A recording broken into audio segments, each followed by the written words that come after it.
ఆయన తన పరిచర్య చేసుకుంటూ పోయాడు. లాస్ట్ కు రోమా కారాగారంలో ఇప్పుడు అరెస్ట్ అయి బందీగా ఉన్నాడు. కానీ ఏం చేస్తున్నాడు తెలుసా పౌలు కారాగారంలో ఉండి? He's not thinking about himself.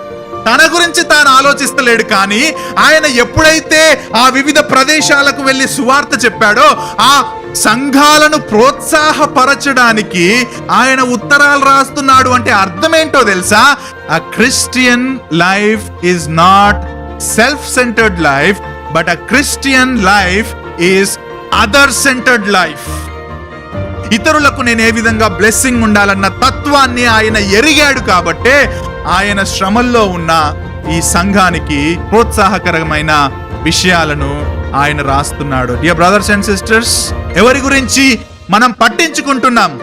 నాకే చాలా ఉన్నాయి, వాళ్ళకు నేనేం చెప్పాలి అని చెప్పి నిన్ను నువ్వు సంఘానికి దూరం చేసుకుంటున్నావా? లేకపోతే even in my struggles how can I be a blessing to others అన్న ఆలోచన నువ్వు కలిగి ఉన్నావా?